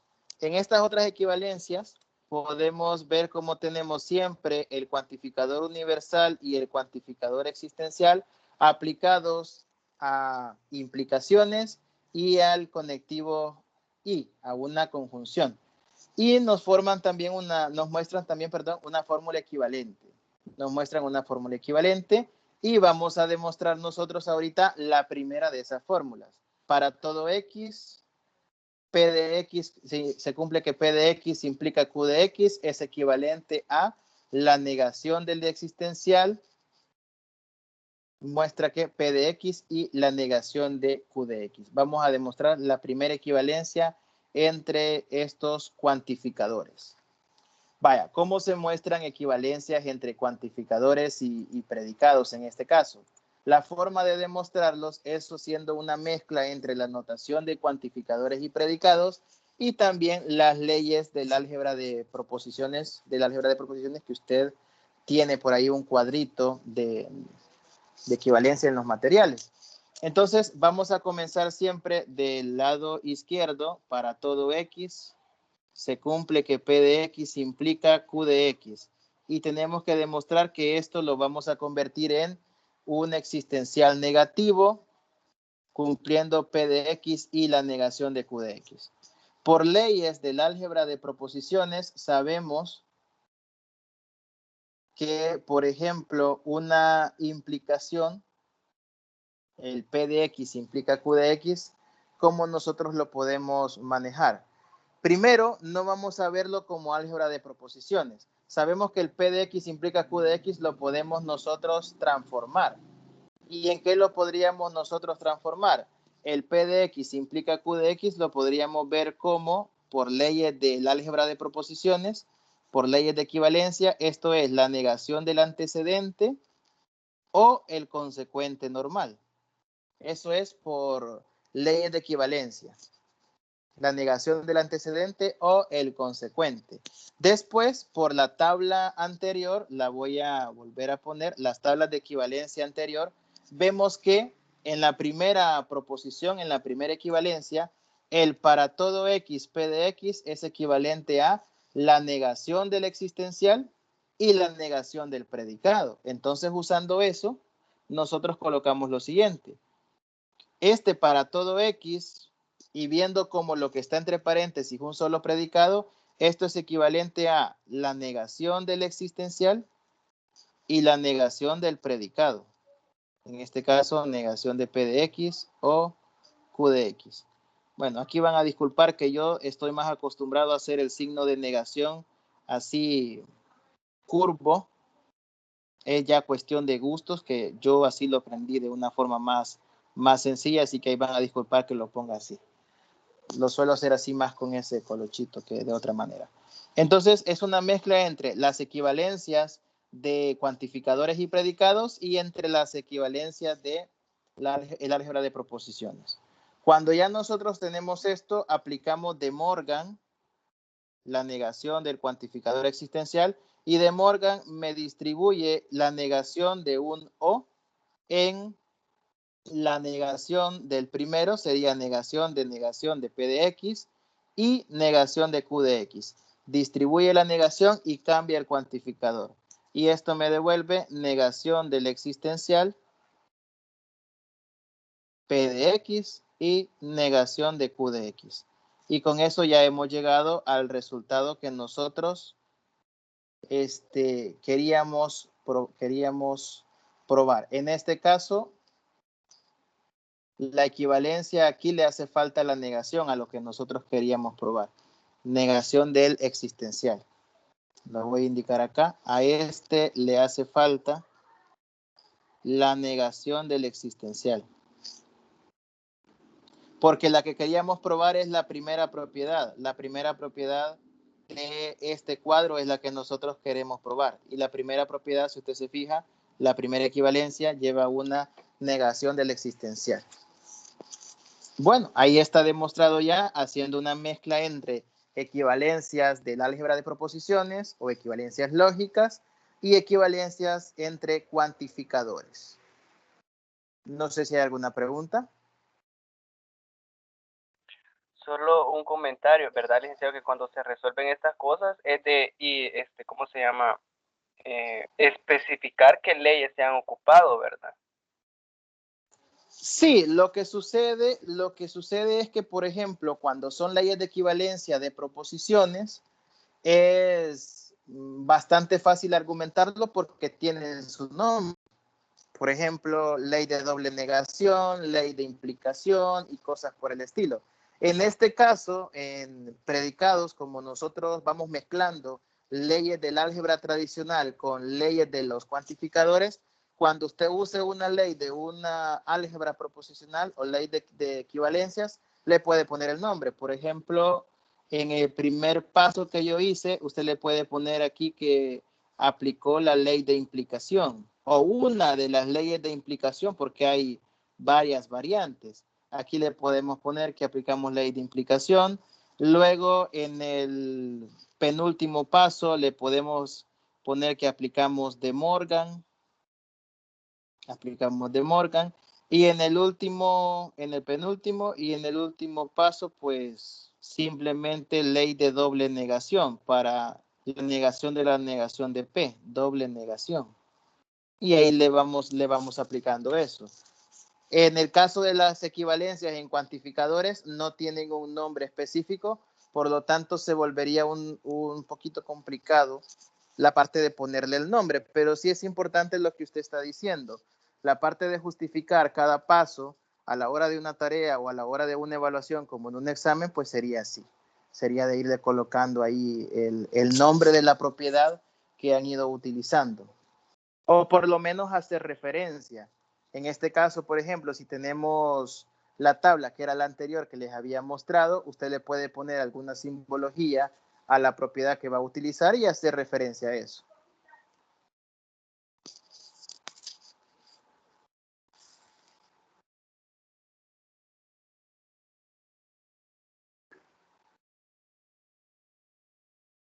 No sé si hay otra pregunta.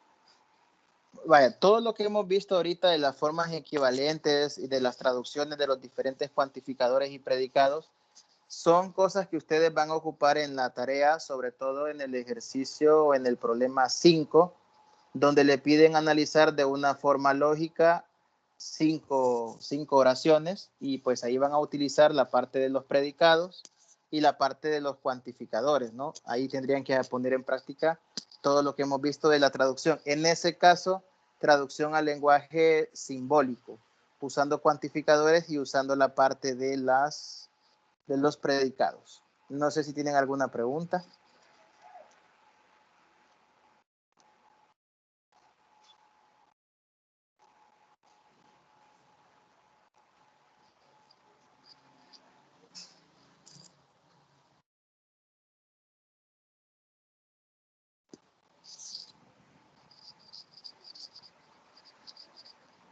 ¿No hay preguntas? ¿No hay preguntas? Bueno, pasamos entonces a la parte de propiedades de los cuantificadores. Aquí ustedes van a ver en pantalla ahorita 7 propiedades de cuantificadores que varían entre cuantificador universal y cuantificador existencial. Alguna de ellas por ahí tiene un ligero detalle que ya voy a mencionar, que hay que corregir, pero vamos a empezar a hablar un poquito de cada una de estas diferentes propiedades que se van a cumplir. Y bueno, cuando hablamos de propiedades de cuantificadores, normalmente nos referimos a propiedades que se van a aplicar, sobre todo cuando tenemos más de un cuantificador, en algunos casos actuando en una determinada oración. Esas son algunas propiedades que nosotros vamos a trabajar y otras son propiedades de un solo cuantificador, pero trabajando sobre una disyunción o sobre una conjunción, porque hay que tener mucho cuidado cuando nosotros trabajamos de esa forma. La primera propiedad me dice que el cuantificador universal es distribuible. Ahí las disculpas del caso. Ahí dice distribuible, pero es una vela que va acá. El cuantificador universal es distribuible sobre la conjunción de predicados.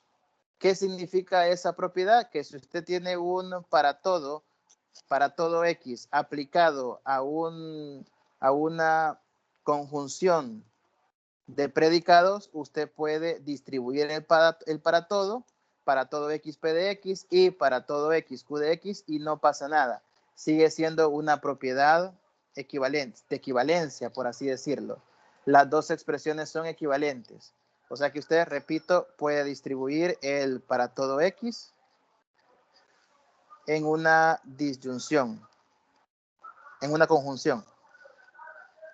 Pero si nosotros queremos distribuir el cuantificador universal en una disyunción, que es la propiedad que aparece por acá en el número 5, si nosotros quisiéramos distribuir un para todo en una disyunción que sería en un O, esa no siempre es válida, en este caso de las 5.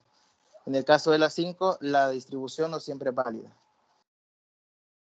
Ahí el licenciado Andrés nos está colocando un recordatorio que hoy a las 7:30 habrá asesoría extra de lógica impartida por un estudiante de horas sociales. Solo preguntarle, licenciado, si será el mismo enlace de la tutoría pasada.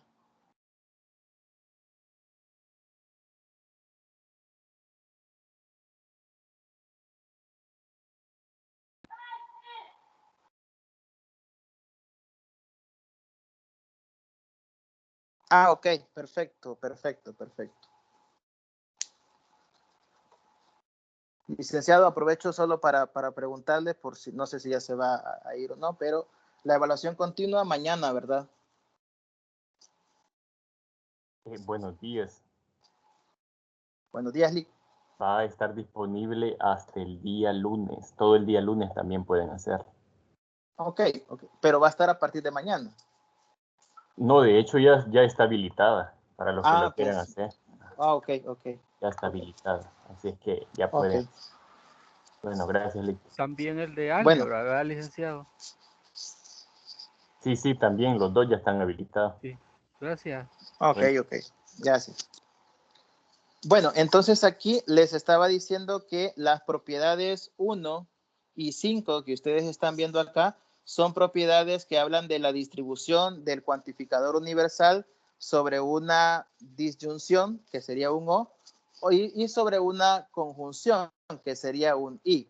Entonces aquí se ha planteado como que el cuantificador universal es distribuible en ambos, pero no es así.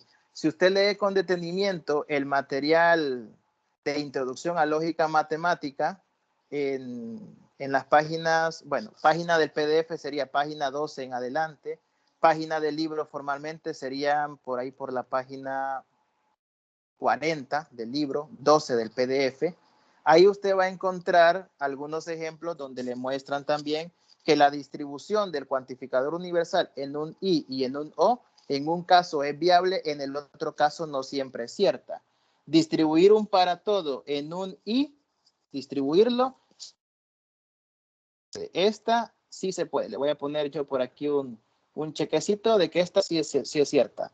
Pero la 5 que dice distribuir un para todo en un O, esa no digo que no es cierta nunca, pero es en algunos casos cierta, en otros casos no es del todo cierta. Así que hay que tener mucho cuidado.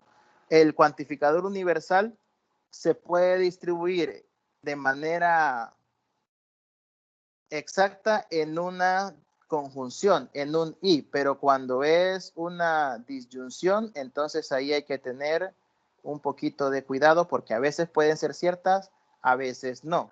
Después, ¿qué pasa con el existencial? El existencial, si nosotros lo queremos distribuir también sobre un I o sobre un O, en uno se cumple y en el otro no siempre.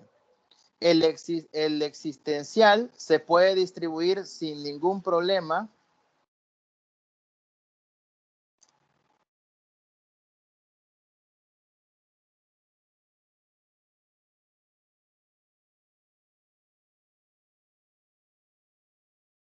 El existencial, perdón, se puede distribuir sin ningún problema sobre un O, pero nos da algunos problemas cuando lo distribuimos sobre un I. Entonces, en el caso del existencial, que aquí son las propiedades 6 y 7 que están colocadas, la distribución sobre un O es válida siempre, sobre una disyunción, pero la distribución sobre una conjunción no siempre es válida. Repito, no estoy diciendo yo que nunca se va a cumplir en la distribución de un existencial sobre una conjunción. Lo que digo es que algunas veces se cumple, pero otras veces no. Entonces ahí hay que tener cuidado con ese apartado. Entonces, bueno, ahí tenemos lo que teníamos que comentar sobre la distribución de un para todo y de un existencial. Depende del conectivo que se tenga con los predicados, a veces se puede distribuir, a veces no. Y las propiedades que aquí le han colocado 2 y 4, pero en realidad serían 2 y 3, ahí hay que revisar la numeración, son las distribuciones del para todo con respecto a un sí y solo sí. Ahí está repetido la propiedad, vamos a tachar una. Esta está repetida, es la misma 2. El para todo se puede distribuir de manera equitativa en una doble implicación. Así que el cuantificador universal también es distribuible en una doble implicación. Otras propiedades con las que hay que estar trabajando muy en cuenta y que aparecen también en el libro de Introducción a la Lógica Matemática es que cuando nosotros trabajamos con más de un cuantificador, y lo voy a poner a continuación en otra página, cuando nosotros tenemos expresiones como por ejemplo, hablando ya de varios cuantificadores, si nosotros colocamos para todo X, para todo Y, se cumple una proposición P de X, Y, por ejemplo, un predicado P de X, Y.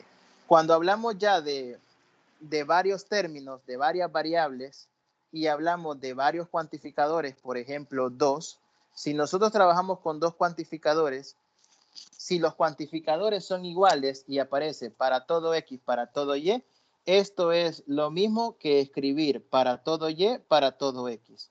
Conclusión, el cuantificador universal es conmutativo.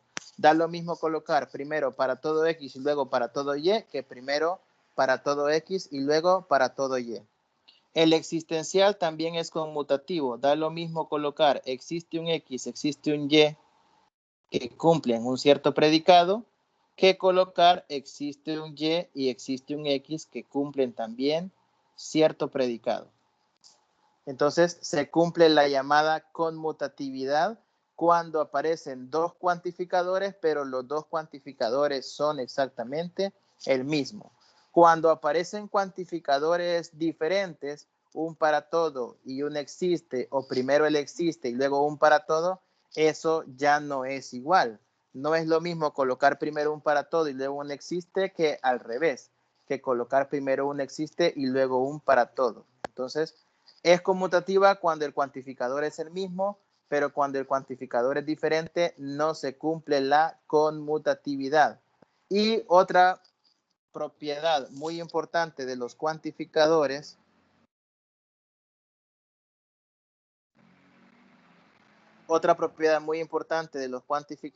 es la siguiente. Cuando nosotros tenemos 3 cuantificadores o 2 o los que nosotros queramos, ¿qué pasa si nosotros negamos un cuantificador? Si yo tengo, por ejemplo, para todo X, vamos a comenzar con uno. Para todo X se cumple P de X. ¿Qué sucede si yo quiero negar esta proposición? Si yo niego el cuantificador, la negación del para todo X, P de X, esto es equivalente a ¿qué? Negar un cuantificador implica que nosotros vamos a cambiar el cuantificador, cambiamos el cuantificador de un para todo a un existe, y al negar toda la expresión tenemos que negar también el predicado.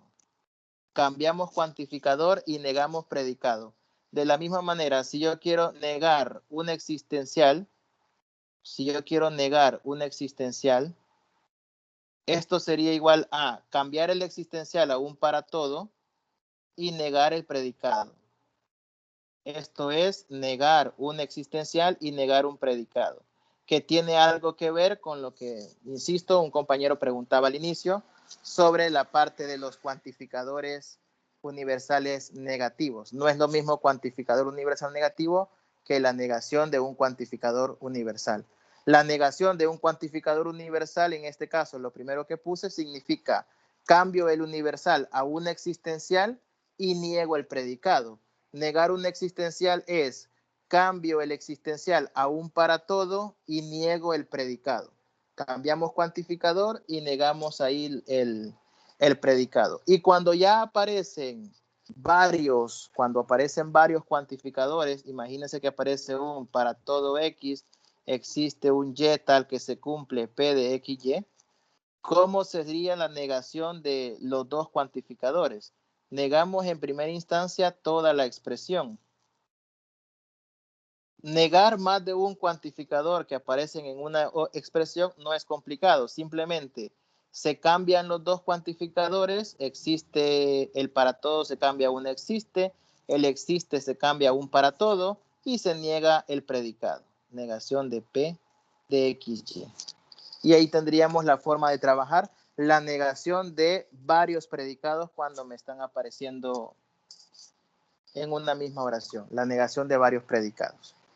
Bueno, entonces estas eran las propiedades más importantes de cuantificadores. Resumiendo, cuando aparecen dos cuantificadores, si son el mismo, los dos para todos o los dos existenciales, usted los puede conmutar.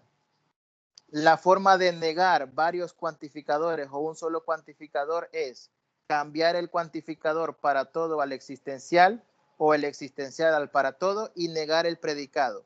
y si van varios cuantificadores juntos, se cambian todos, el para todo al existencial, el existencial al para todo, y se niega también el predicado. Esa es la forma de negar los cuantificadores. Y lo otro, tener cuidado con la distribución de cuantificadores. El cuantificador universal y el existencial en algunos casos se pueden distribuir, en otros casos no. Ahí les dejé marcados cuáles son los que se pueden y cuáles son los que no. Entonces, bueno, asociando todo lo que acabamos de ver hoy con su tarea, en el problema 5 de la tarea tiene que hacer la traducción lógica simbólica de las cinco oraciones que ahí tiene al lenguaje proposicional. Cuando le dice que analice la forma lógica, se refiere, mire, tradúzcalo. Escriba las oraciones en lenguaje proposicional. Tiene que identificar qué cuantificador le va a colocar. Tiene que identificar a quién le va a llamar usted X como variable. Y tiene que identificar quién o quiénes son sus predicados. Puede haber un predicado o pueden haber más. Eso es lo que va a hacer en el número 5. Y en el número 6, sabiendo que el dominio, o sea, el universo, son los números reales, traduzca cada una de las siguientes proposiciones al español y determine su valor de verdad. Entonces, en el número 6, tiene que traducir todos esos 5 enunciados al español. Hay 2 que tienen un solo existencial, que ahí le dice, son los primeros 2. Hay 2 que tienen 2 existenciales. Vamos a hacer para terminar un pequeño ejemplo de cómo traducir 2 existenciales. Y en el último también tienen 2 cuantificadores. Entonces, ¿hola? Licenciado, perdone que lo moleste. Ajá. En el problema 3 hay una ecuación en donde en el problema 3 dice, hay Sí. en el punto 4, toda esa se hace por partes, ¿verdad? Porque no creo que se pueda hacer de una sola vez, ¿verdad? Porque como cada simbología de esta representa una persona o varias, o lugar o cosa, no sé si me equivoco. ¿Cómo sería Bueno, una pero lo que lógica? pasa es que en el problema 3 de la tarea, particularmente en el problema 3, numeral 4, ahí no le está haciendo referencia a nada en específico. Simplemente usted va a trabajar con la expresión así en términos simbólicos. Y eso Ajá. lo que significa nada más es que no le va a asignar usted valores de ningún tipo, ni va a decir qué nombre toma la X y cosas por el estilo. No. Ese ejemplo del problema 3, numeral 4, lo trabajarían similar a este que yo estaba poniendo acá. No sé si ya lo está apareciendo. A la demostración que hicimos utilizando combinaciones de equivalencia entre proposiciones y también leyes de equivalencia entre cuantificadores, similar a ese, donde van a partir del lado izquierdo o derecho del sí y solo sí, del izquierdo al derecho, del derecho al izquierdo, como usted lo quiera ver, haciendo una combinación entre leyes del álgebra proposicional tradicional y leyes de equivalencia de predicados. Eso es lo que van a hacer en el 3 numeral 4. Algo similar a lo que yo hice en este ejemplo que le estoy mostrando ahorita.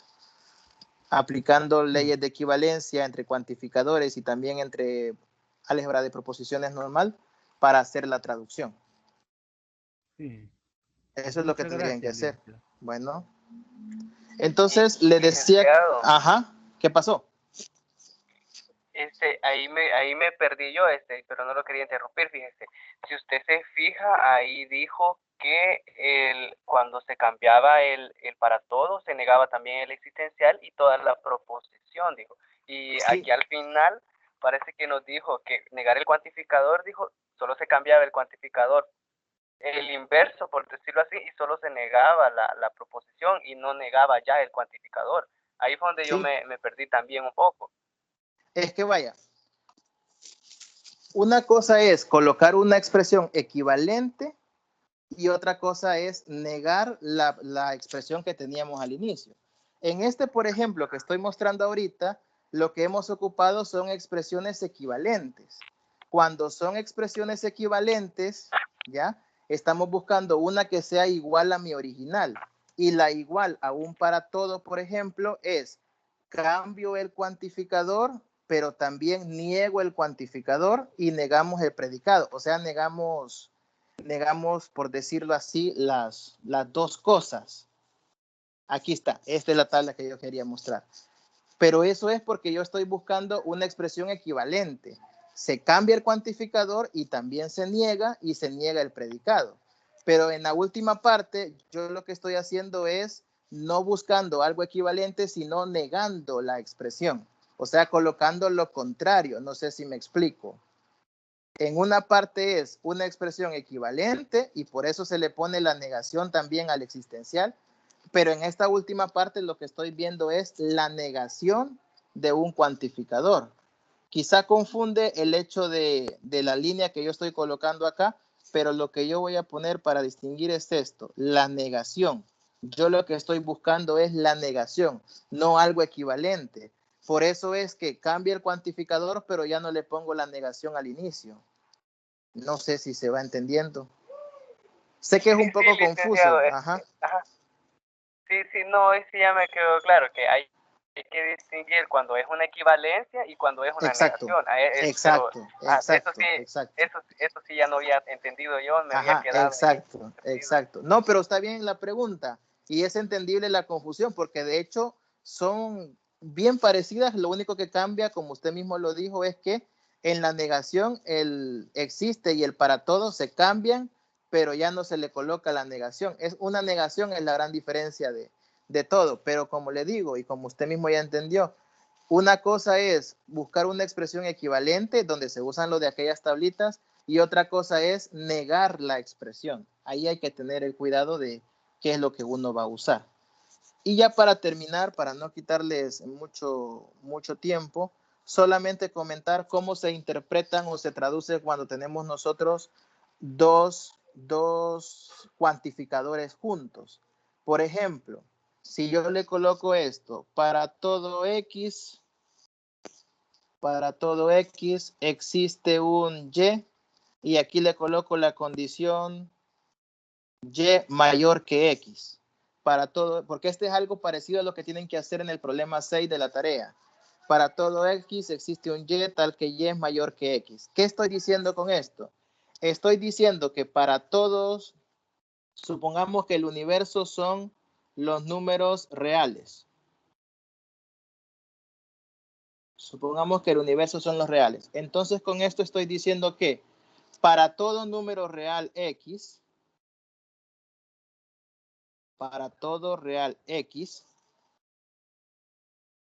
existe al menos un real Y, o existe por lo menos un real Y, depende cómo lo quiera traducir. Para todo X existe al menos un número real Y, tal que Y es mayor que X. Eso lo puedes poner como simbólico o también en palabras, ¿no? Tal que Y es mayor a X. El ejercicio no le está pidiendo que usted diga si eso es verdadero o es falso.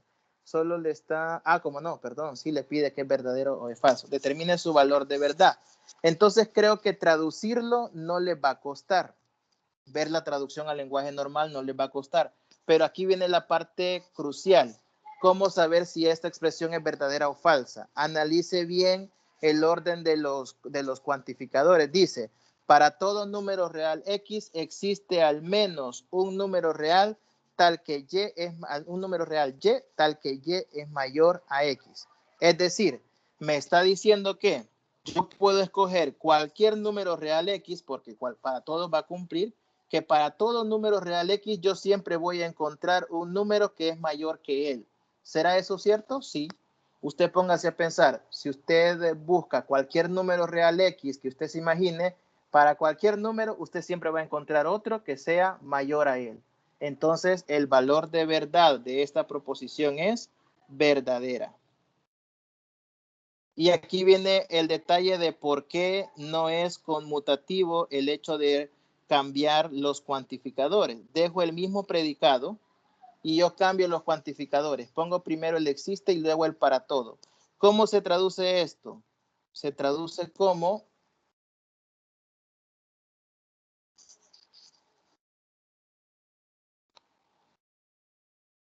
existe al menos un Y tal que para todo X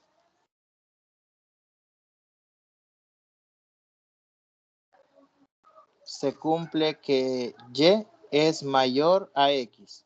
Esta es una de las varias traducciones que puede tener. Existe al menos un Y tal que para todo X se cumple que Y es mayor que X. ¿Cómo veríamos si eso es verdadero o falso? Pensemos.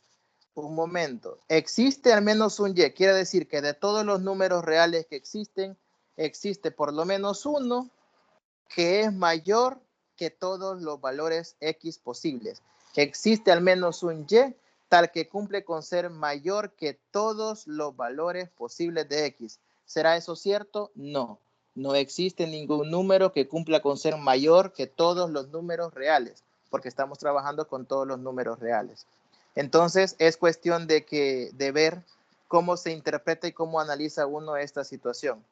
¿Existe al menos un número que cumpla que para todo X ese número es mayor que todos los valores de X? No. Así que vea la importancia que tiene, cómo se colocan, en qué orden se colocan los cuantificadores. No es lo mismo primero un para todo y luego un existe que primero un existe y luego un para todo. Al menos no siempre. Y esto será parte de lo que tiene que hacer usted en el ejercicio 6 de su tarea. Hacer la traducción al lenguaje natural, que creo que es algo de lo que no les va a costar. Y luego determinar el valor de verdad de la expresión. Eso creo que sí les va a tomar su tiempito, dependiendo de si llevan dos cuantificadores o solo uno. Entonces aquí es cuestión de interpretar bien la traducción. No sé si hay alguna pregunta. Yo tengo un. Diga. Ajá, diga. Cualquiera. ¿Qué pasó? Yo tengo una duda con el literal 3 de la tarea. Ajá. O sea, solo nos están pidiendo que quiero ver, no, es el 2, donde dice demostrar R en el argumento con las siguientes Sí. premisas. Ajá. ¿A qué se refiere con demostrar R? ¿Usted estuvo en la tutoría de repaso del miércoles? No. No.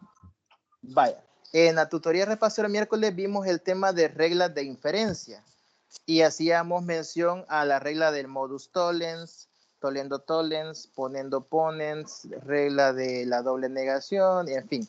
Hay un tema que se llama reglas de inferencias.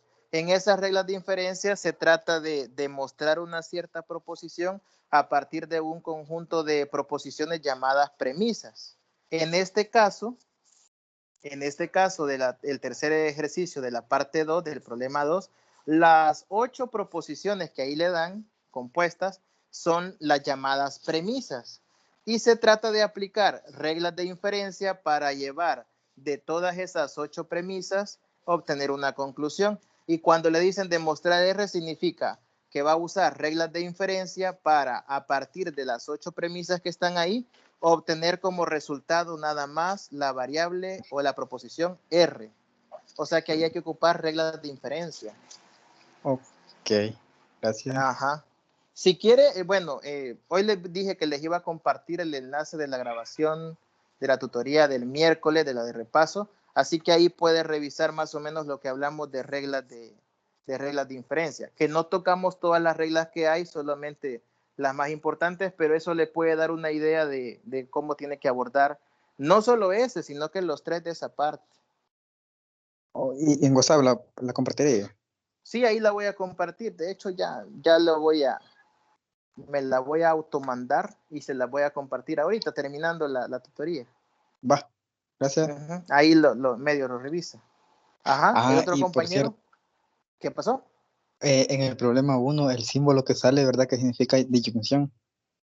El símbolo que sale en la 1. El símbolo, el de la cruz, sí. el de la cruz con Sí. el círculo. Es el O exclusivo, es la disyunción exclusiva. Eso también les estaba comentando a los compañeros que yo ya terminé. Bueno, ya está en YouTube, en mi canal de YouTube de la UES, está la parte final de la grabación pasada de la 2, que por motivos que se me fue la luz no la pude terminar. Ahí está en YouTube ya la grabación, sin embargo, no les había querido compartir el enlace porque tiene un problema de desfase de lo que se ve con el audio. Entonces, la mitad de la grabación está, de la parte de reglas de equivalencia está bien, todo perfecto, pero ya cuando entra a la parte del conectivo de la disyunción, que ahí lo explico, y de la raya de Sheffer, que también aparece en la tarea y que ahí lo expliqué en ese video, ahí está bastante desfasado el audio con lo que aparece en el video. Entonces, si lo quieren revisar así, no hay problema, pero yo voy a luchar hoy en la tarde por modificar ese problema del desfase de audio para poderles compartir también el enlace de esa parte final de la tutoría. Al final es un video como de 50 minutos, pero es porque no lo explico tan así como lo hubiera hecho en la tutoría un poco a la carrera, sino que me detengo bastante en algunos detalles, por eso dura como 50 minutos, pero ahí está ya, en el canal de YouTube lo pueden revisar si alguien se quiere aventurar así. Ahí explico un poco de ese conectivo que me pregunta de la disyunción exclusiva y también del otro que aparece en el 1, que es la raya vertical, que es la raya de Sheffer, Y el otro conectivo de la flecha apuntando hacia abajo, pues ese no es parte de la tutoría, pero está indicado ahí en el material también. Así que, pero ya les voy a compartir el enlace de la tutoría de repaso para que vean lo de reglas de inferencia. ¿Otra pregunta? Mi pregunta era si en ese literal 6 que dicen hay que especificar por qué es verdadero, o solo en mí yo digo, es verdadero. Ya le hice el análisis, pero solo le pongo el verdadero, o lo tengo que De decir, preferencia, sí. porque... De preferencia, sí. Por ejemplo, cuando es falso, cuando sea falsa, basta con que usted ponga un ejemplo que demuestre que es falso. Cuando usted quiera argumentar que usted ha llegado a la conclusión de que algo es falso, basta y sobra, repito, con que usted ponga un ejemplo de que es falso. Y si es verdadero, al menos una breve explicación de cómo llegó a esa conclusión. No es que tenga que escribir tanto, ¿verdad? Una media. Una media explicación que justifique los puntos de por qué llegó a esa conclusión.